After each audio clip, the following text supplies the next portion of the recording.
అసలు నాకు హెల్ప్ చేయాల్సిన అవసరం మీకే ఉంది. అదేంటండి అంత మాట అన్నారు? మీరెవరు? నా ఫ్రెండ్ బాగోగులు చూసుకోవాల్సిన బాధ్యత నాదే కదా. మీరు మరీ ఎక్కువ చేస్తున్నారు. అదేం లేదే, మీకలా అనిపిస్తుందేమో. నాకు చాలా ఇరిటేటింగ్గా ఉంది. ఓహ్ అవునా?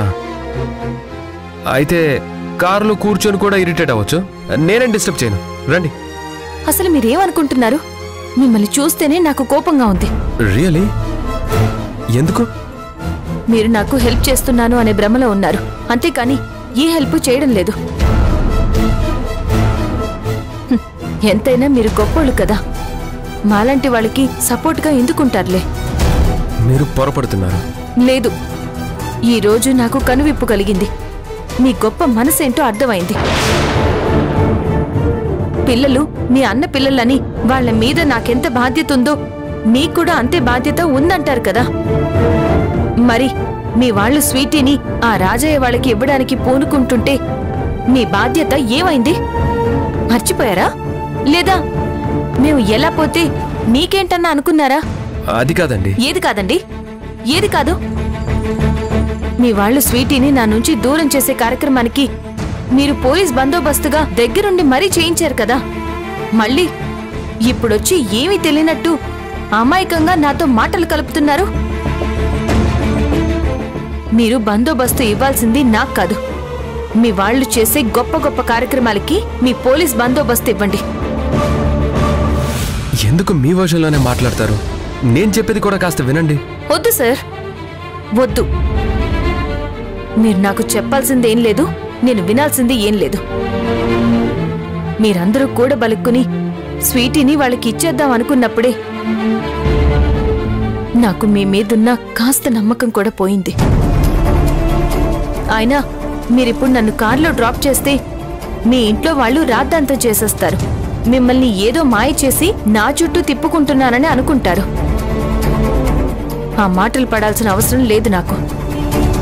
మీరేం నన్ను డ్రాప్ చేయాల్సిన అవసరం లేదు, నేను వెళ్ళగలను. నైట్ టైం అండి, ఒంటరిగా ఎలా వెళ్ళగలరు? మీరేం టెన్షన్ పడకండి, నేను క్యాబ్ బుక్ చేసుకున్నాను, సేఫ్గానే వెళ్తాను.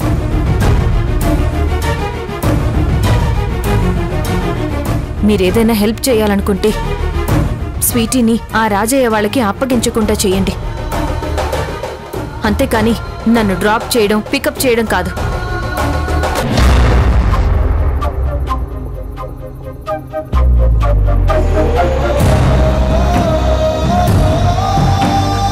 ఓటీపీ చెప్పండి మేడం. 1256.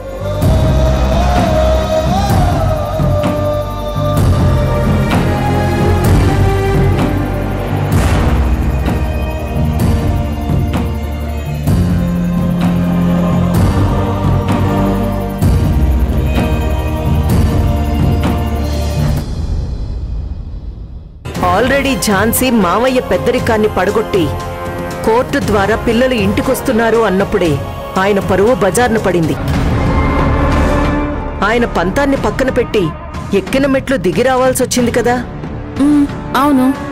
ఇప్పుడు రాకేష్ పిల్లల్లో ఒకరు అనాథ అని తెలిస్తే అది ఇంకా పెద్ద వార్త అయిపోతుంది కదా. ఇలాంటి పరిస్థితుల్లో బయట లాయర్ని పెట్టుకుంటే సొసైటీలో అనవసర ప్రచారం జరుగుతుంది కదా. అవును, సోషల్ మీడియాలో అయితే హల్చల్ చేసేస్తుంది. అందుకే మామయ్య ఇవన్నీ ఆలోచించి ఆయనకి నచ్చినా నచ్చకపోయినా ఈ కేసుని మృణాళికే అప్పచెప్పారు. నువ్వు చెప్పిందంతా నిజమే కదా. ఈ ఇంటికి కోడలిగా నీకంటే ముందు నేనొచ్చాను. మామయ్య గురించి నాకు బాగా తెలుసు. మరైతే గౌతమ్ కేసు కూడా మృణాలినికే అప్పగించారు కదా. అప్పుడు కూడా మావయ్య ఉద్దేశం ఇదే. కానీ మృణాళినికి తనేంటో నిరూపించుకోవడానికి వచ్చిన అవకాశం అది. దాన్ని ఝాన్సీ గద్దలా తన్నుకుపోయిందని అప్పట్నుంచి మృణాళిని ఝాన్సీ మీద పగబట్టింది. ఇప్పుడు స్వీటీ కేసు మృణాళినికొచ్చిన మరో అవకాశం. దీన్ని జాగ్రత్తగా ఉపయోగించుకొని మావయ్య గారికి దగ్గరవ్వాలని చూస్తుంది.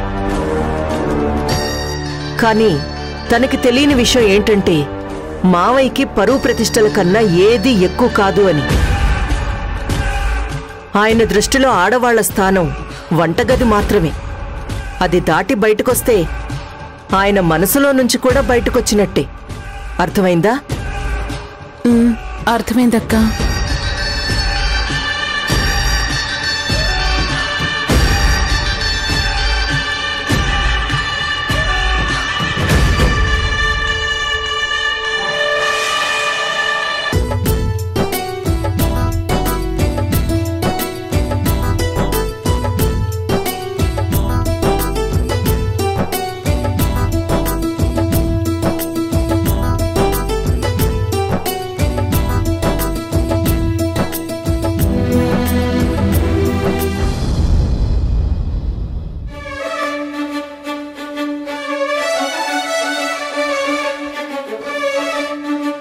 అలాగే సార్.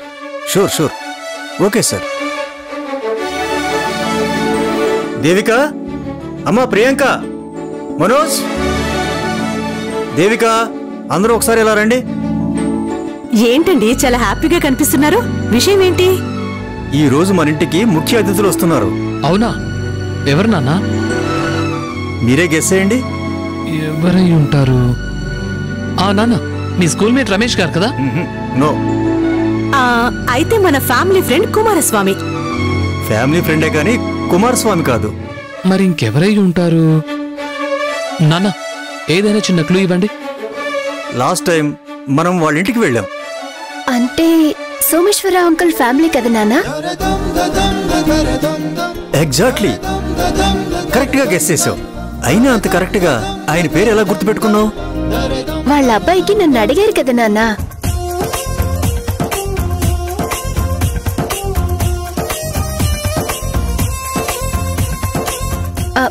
ఎందుకు నవ్వుతున్నారు? చంపేసావు సిస్టర్. నిన్ను అడిగింది వాళ్ళ అబ్బాయి కాదు, వాళ్ళ మనవడికి. It's okay bro. డాడ్, ఇప్పుడు వాళ్ళు ఎందుకు వస్తున్నారు? నువ్వేం కంగారు పడకు. వాళ్ళు నిన్ను చూడ్డానికో పెళ్లి విషయం మాట్లాడడానికో రావడం లేదు. మనం ఇన్వైట్ చేశాం కాబట్టి క్యాజువల్ గా లంచ్కి వస్తున్నారంతే. ఓకే, అవునా?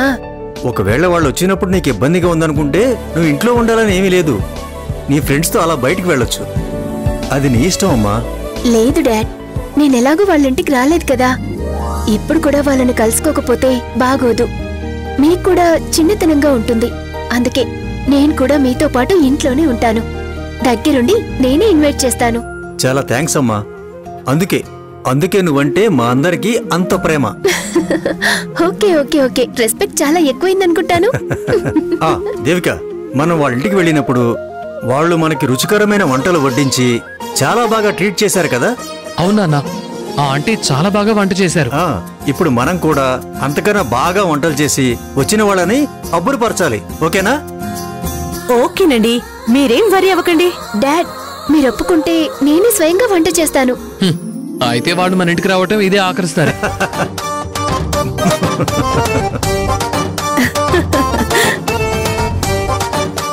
డాడ్ చూడండి. రే మనోజ్, ప్రియాంక వంటలు చాలా బాగా చేస్తుంది తెలుసా? నాకు తెలుసు నాన్న, ఏదో ఆట పట్టిద్దామని అలా అన్నానంతే.